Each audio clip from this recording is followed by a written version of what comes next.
Saludos apreciados participantes, bienvenidos a este nuevo encuentro del curso de producción de artículos arbitrables. En esta oportunidad vamos a revisar algunos aspectos relacionados con la elaboración de la introducción de nuestro artículo. ¿Ok? Para comenzar a darle forma a nuestro producto, llámese artículo científico de índole arbitrado, debemos iniciar construyendo la introducción. Esta debe responder a la pregunta del por qué se ha hecho este trabajo, por qué se ha hecho este artículo. ¿Ok? La introducción no necesariamente debe ser muy extensa y puede beneficiarse de lo expuesto en la revisión más reciente sobre el tema. Cuando nosotros partimos de un trabajo ya realizado, llámese una tesis doctoral, un trabajo especial de grado, de maestría, de especialidad o pregrado, nosotros deberíamos enfocarnos en el planteamiento del problema y en la justificación, también tomar algunos aspectos de la delimitación y los propósitos u objetivos para a partir de ellos construir lo que será nuestra introducción. Es importante que ésta nos presente ideas concretas llevando un hilo conductor para presentar cuál es la situación problemática, por qué se investiga, cuál es el propósito del trabajo y dónde se realiza. Recordemos también que los artículos de índole científico tienen siempre unas limitaciones en cuanto al número de cuartillas o páginas que deben cumplir como máximo. Estos límites deben ser respetados, ya que de no ser así, es probable que durante el proceso de revisión inicial o del arbitraje nos hagan esa observación y nos pidan, en este caso, reducir el artículo, reducir la amplitud de páginas o en tal caso, si son muy pocas cuartillas, ampliar las ideas para que llegue al mínimo requerido. En las normas normalmente se establece que la amplitud de los artículos deben tener entre tantas y tantas cuartillas o páginas.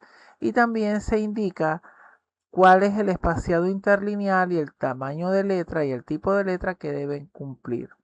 Entonces, hay revistas que, por ejemplo, van entre 10 y 15 cuartillas a doble espacio. Esos son artículos relativamente cortos y hay otras que van de 10 a 25 a espacio y medio o incluso a un espacio. Eso nos da un poquito más de posibilidades de ampliar las ideas. Asimismo, la introducción enuncia el propósito u objetivo del artículo, lo que mencionaba hace un momento. Esto es muy importante para que el lector comprenda de qué se trata y cuál es el alcance del mismo. Puede tener uno o varios propósitos, varios objetivos. Eso es posible. Lo importante es que exista consistencia y congruencia entre los mismos. En la introducción debe hablar el investigador mayormente, pero las ideas que emita deben ser sustentadas eh, a través de citas autorales ya de autores reconocidos, actualizados y pertinentes. Suele suceder que hay temas de mucha envergadura, por ejemplo, inteligencia artificial, y en ese caso es conveniente utilizar referencias autorales vigentes en virtud eh, de la actualidad que representa el tema. Sin embargo, también hay aspectos que pueden ser muy clásicos, por ejemplo, hacer una crítica a la teoría constructivista y podemos irnos a los autores clásicos de educación para partir de la génesis y de allí hacer la crítica. En ese caso, es recomendable que se hagan las acotaciones necesarias para justificar la presencia de esas citas que tal vez están fuera del tiempo de la o fuera de no son tan actualizadas, pero tienen vigencia y utilidad actual. Eso es fundamental. Asimismo, puede iniciar definiendo el problema, fundamentándolo con autores reconocidos. También exponga los síntomas, causas, consecuencias del mismo y la relevancia del artículo, la relevancia del estudio. En el caso de los artículos de índole cualitativo, puede ir presentando las características del fenómeno, aproximándose al fenómeno de estudio y exponer las razones por las cuales se hace importante o interesante realizar esa investigación. ¿Cuáles son esas razones que devinieron en la elaboración, la realización de esa investigación? Es ideal que en el primer párrafo se plantee el problema, se presente el problema o la situación, también llamado el evento de investigación, que es la razón por la cual se realizó la investigación, precedido con la sintaxis por una frase que construirá, disculpen, en un preámbulo al tema a tratar en el artículo. Es decir, siempre es bueno que en cada apartado del artículo se coloque un pequeño preámbulo que presente la estructura de ese apartado en particular. En este caso, en la introducción es conveniente indicar, bueno, que en ese apartado se abordarán los aspectos fundamentales del problema, partiendo también de algunas características fundamentales, las razones por las cuales se ha realizado el estudio y cerrando con el propósito del mismo. Un artículo puede tener un propósito u objetivo o varios. Eso es electivo y de acuerdo a las necesidades de la investigación. Yo puedo hacer un artículo eminentemente descriptivo o puedo hacer un artículo donde presente una propuesta o donde genere constructos teóricos metodológicos o constructos teóricos prácticos. En fin, yo puedo hacer un artículo siempre y cuando tenga la claridad para entender que tengo un número de cuartillas limitado y que debe tener la profundidad temática necesaria para considerarse pues un producto que sea respetable en la comunidad académica y científica. Entonces, no hay una fórmula mágica que nos diga, bueno, el artículo debe tener uno, dos o tres, puede tener uno solo o puede tener varios propósitos u objetivos. Todo dependerá de la naturaleza del estudio, del interés del investigador y de el público objetivo a quien va dirigido.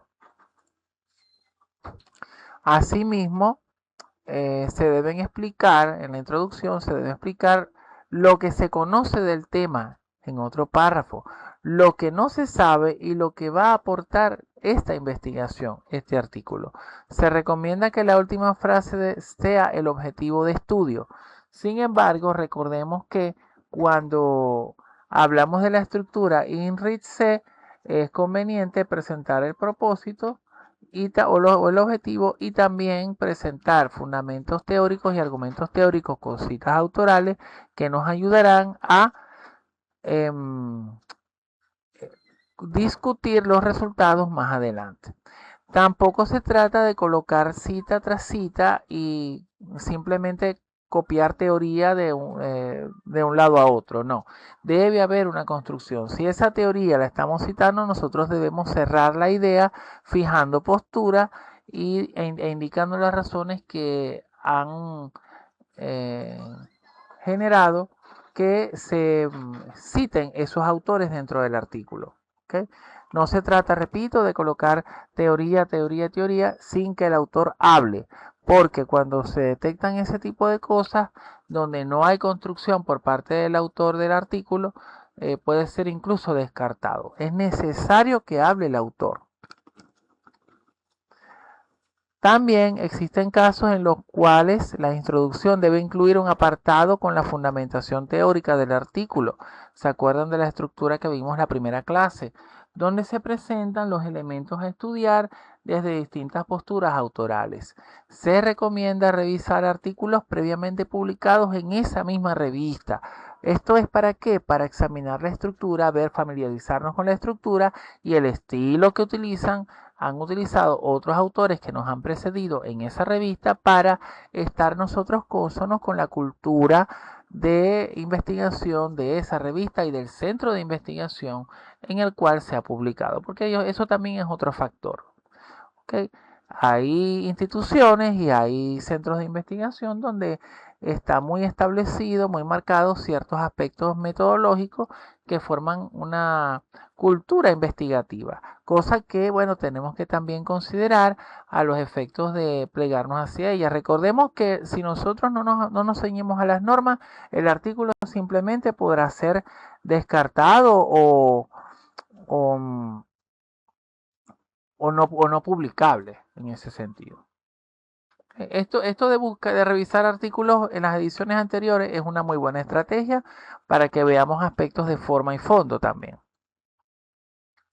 La introducción debe responder a qué, cuál es el tema, cuál es el problema o fenómeno o evento de investigación, en qué contexto se presenta, tanto espacial como temporal, y las circunstancias en las cuales se presenta, quiénes se ven afectados, cuáles son sus causas, sus consecuencias, qué sucedería si no se corrige el problema, por qué es relevante estudiar el problema. Cuando la introducción responde a esto, es muy probable que no haya inconvenientes en cuanto a la estructura, a la comprensión del artículo como tal. Ahora, la fundamentación teórica. Vamos a seleccionar teoría que corresponda con los elementos que medirán los resultados. No coloquemos teoría de relleno. Vámonos específicamente a aspectos que vamos a proceder a medir en el contexto a través de la aplicación de un instrumento de recolección de información. Hay que utilizar autores actualizados y fijar nuestra postura como investigador.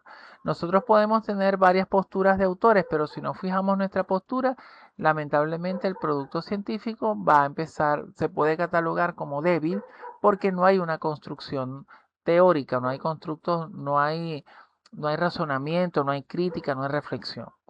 Si su artículo procede de un trabajo de grado, se recomienda utilizar sus autores base. Ustedes saben que en los trabajos de grado, en las tesis doctorales, siempre nos casamos con autores base, que son nuestros ejes teóricos o nuestros ejes fundamentales en la investigación, y hay otros autores complementarios. Bueno, se recomienda utilizar los autores base y no tengamos miedo de utilizar autores clásicos mientras siempre y cuando los justifiquemos su aparición dentro del discurso en el artículo.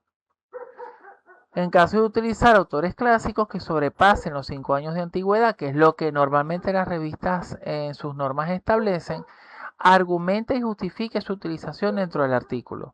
Si yo uso a Vygotsky, si yo uso a Piaget, si yo uso estos autores de educación, por ejemplo, que se consideran clásicos y que no tienen bibliografía, por razones obvias, no tienen bibliografía reciente, podemos justificar ese citado argumentando que se está haciendo, por ejemplo, una crítica o un recorrido histórico de lo que han sido los aportes de estos autores. No utilice teoría de relleno para el artículo. Utilice conectores y relacionantes que ayuden a dar coherencia y cohesión a sus ideas. Y esto es importante porque hay distintos tipos de conectores, hay distintos tipos de relacionantes que nos ayudan a sumar ideas, a oponernos a ideas, a comparar, a contrastar ideas, a llevar un hilo conductor, llevar un orden, en fin. En caso de utilizar autores, ok, ya esto lo vimos por acá. Ok, algunos conectores útiles. Para parafrasear podemos utilizar es decir, en otras palabras, brevemente, de hecho, cabe decir que, o lo que es lo mismo que, lo que quiere decir, demostrar, explicar que en efecto sucede esto. Para indicar orden tenemos primero, segundo, por otra parte, por la otra, en primero, segundo, tercer lugar, en primer término, segundo término, seguidamente, luego, para empezar. Ahí tenemos varias opciones. Para concluir o indicar consecuencia, en consecuencia, por lo tanto, como resultado de, como consecuencia de esto o de aquello, de acuerdo con, atendiendo a, de todo esto se desprende que todas estas opciones nos ayudan a darle morfología a nuestro escrito. Está publicada en la nube una guía de conectores y relacionantes que los clasifica, pues así como se lo estoy presentando acá, de acuerdo a su función, ¿ok? Para sumar, para adicionar ideas, para sintetizar, para concluir, en fin. Para comparar tenemos de la misma manera, igualmente, de igual forma, en las mismas o mejores o peores circunstancias. eh, bueno, para indicar relación temporal, posteriormente, entonces, después, al mismo tiempo, antes, ahora, hoy en día, actualmente, en estos o aquellos momentos, anteriormente, en la actualidad, en la posteridad, entre otros. También para añadir ideas, además, asimismo, también, de nuevo, por su parte, otra vez, al mismo tiempo, igualmente, de igual forma, por sobre todo, sobre la base de, con base en, importante, en la misma forma, en adelante, como afirmaremos arriba, o, o bueno, ahí tienes algunas otras opciones que pueden utilizar para añadir ideas. Para oponerse, sin embargo, no obstante, en otro orden de ideas, pero de otro modo, por el contrario, aun cuando a pesar de, no obstante, si bien es cierto, en fin, bueno, ahí hay otros más. Para ejemplificar, para ilustrar esto, por ejemplo, cómo puede apreciarse, verse, suponerse, cómo se puede entender, constatar o comprobar, para ejemplificar tales y cuales consideraciones, entre otros, ¿no? Para concluir, finalmente, para concluir, para finalizar, para terminar, a manera de colofón, en conclusión, para dar por concluido, finalizado, terminado, en fin, todo eso. Algunos errores comunes al redactar la introducción. No introducir el tema de investigación. Hablamos, citamos, pero no aterrizamos en cuál es el tema o el problema de investigación. No enunciamos el propósito u objetivo del artículo. Hablamos, pero no terminamos de enunciar. Y es importante, enuncie su propósito, enuncie el objetivo para que el lector sepa cuál es el alcance del mismo y qué va a conseguir en el artículo. Utilice contenido, o sea, no, otro error es utilizar contenido de relleno o no pertinente. No, como me quedó muy corto, voy a empezar a rellenar con aspectos que quizás no son tan pertinentes. Entonces comienzan a colocar citas y eso le quita, eh, aparte de que genera cierta dispersión en las ideas, atenúa, de alguna forma anula el hilo conductor que pudo haber llevado desde un inicio. Ser demasiado extensivo, ignorando el número de máximo de cuartillas. Hay gente que simplemente comienza a escribir y no se detiene y empieza a agregar cosas, ideas y no se da cuenta que el número de cuartillas es limitado. A veces no leen las normas y no sabemos cuántas cuartillas como máximo hay, ¿no? Emitir juicios de valor o por el contrario, utilizar demasiadas citas sin que se perciba el discurso del autor. Ya hemos hablado un poco sobre esto, ¿no? O sea, tienen que hablar, citen, pero hablen ustedes también. Entonces, en ese caso, es importante que usted como investigador sea autocrítico y tenga la suficiente entereza para autoevaluarse. Acá vemos un ejemplo de una introducción de un artículo que ya está publicado, de hecho. El artículo se llama Herramientas del hacking ético como recurso para la detección de vulnerabilidades en los sistemas de información. ¿Ok? Primero, en ese párrafo ustedes van a observar una presentación del tema de estudios. Esto es un artículo cuya extensión máxima son 15 páginas aproximadamente, de todo el artículo, fíjense. Entonces, aquí lo primero que hacemos es presentar el tema. Y fíjense que ahí nos dice, una de las tareas de los administradores de sistemas dentro de las organizaciones es mantener seguros los activos de la información. Ya ahí poco a poco vamos a irnos adentrando y caemos, ¿verdad?, en lo que es la definición del tema, ¿no? Ahí dice a la luz de las ideas anteriores y presenta una definición de lo que es el hacking ético, ¿verdad? dentro del mundo de la informática y de la seguridad informática, que ya hicimos el preámbulo por ahí arriba, ¿no? Ahí vemos, fíjense que tenemos una postura de Benchimol, ¿ok? Donde está definiendo el hacking ético y se operacionaliza una definición del mismo. Luego, se ve claramente una contextualización del tema, se refieren a casos puntuales del hacking ético, ¿no? Ahí se citan algunos casos bueno, que fueron objeto de hacking, de hackeo, y que a través del hacking ético pudieron tal vez prevenir cualquier situación desfavorable, porque ¿qué es el hacking ético? Es el uso es una técnica que se utiliza para detectar vulnerabilidades y no aprovecharse de ellas, sino hacerlas del conocimiento del fabricante para que tomen las previsiones antes que sufran ataques por los, eh, los hackers de sombrero rojo, sombrero negro, en fin, ¿no? Estos son conocidos también como los hackers de sombrero blanco, porque se dedican a detectar vulnerabilidades para que los fabricantes de software, para que los administradores de sistemas tomen las previsiones. ¿Okay? Esta es la función del hacking ético. Entonces ahí tenemos ciertos casos que nos ayudan a contextualizar el tema. Luego viene propiamente un diagnóstico en el caso de Venezuela. ¿Okay? Hace una reseña de un caso de un hackeo que sucedió en Venezuela y qué pasaría si no se corrige estas situaciones. ¿Ve? Hay como un pronóstico. Ahí nos habla de que, bueno, sobre todas las ideas expuestas y, por supuesto, ante la existencia de personas que utilizan el conocimiento de las ciencias de la computación con fines tanto ofensivos como defensivos, surge esa necesidad de estudiar la aplicación del hacking ético dentro de las organizaciones existentes del Estado Zulia, específicamente en la ciudad de Cabimas, ya que esto se ha relacionado con la praxis de un conjunto de valores por parte de los profesionales. ¿Para qué? Para fortalecer los sistemas de información. Ahí lo tenemos, ¿ves? Entonces ahí vemos un pronóstico, vemos la relevancia, por qué es importante este estudio, este artículo sobre hacking ético y termina enunciando el propósito. En este caso, fíjense que nos dice, tuvo como propósito determinar el nivel de aplicación del hacking ético dentro de las empresas de la ciudad de Cabimas del Estado Zulia en el periodo tal y tal.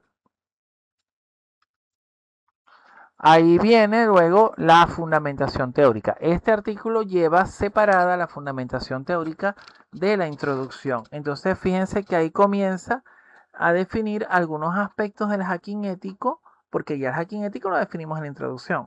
Comienza a definir algunos aspectos del hacking ético presentando distintas posturas autorales y nuestra postura final, ¿ves? En este caso habla de los pin sweepers o barredores de pin. El pin simplemente es una técnica que se utiliza para enviar paquetes de un nodo de la red a otro y muchos hackers utilizan el puerto al cual se hace ping para hacer algún ataque. Entonces, aquí se habla de lo que es el uso de barredores de ping para efectos de protección y después de presentar las distintas posturas autorales de autores reconocidos, repito, fijamos nuestra propia postura. Entonces, así, con cada uno de los aspectos de la introducción, de la teoría, vamos a ir trabajando para que nuestro artículo vaya teniendo morfología. Cuando hayamos abordado todos los aspectos de la teoría, bueno, culminamos la fundamentación teórica y nos vamos entonces a la metodología. Pero realmente estos son los aspectos fundamentales en los cuales se basa una buena introducción. También les exhorto a revisar los documentos que están colgados en la nube de manera que podamos puedan ilustrarse ustedes también de los distintos estilos de introducción que se pueden colocar en los artículos científicos, porque hay muchas formas y muchos estilos. Lo importante es que estos aspectos mínimos que ya hemos venido conversando puedan estar presentes de manera que su artículo quede redondo, es decir, desde el inicio tenga la morfología necesaria para que los resultados presentados puedan ser debidamente contrastados con los aportes teóricos y finalmente cerrar con conclusiones y referencias adecuadas. Bueno, esto es todo lo que corresponde con este encuentro y seguimos viéndonos en otra oportunidad. Saludos cordiales.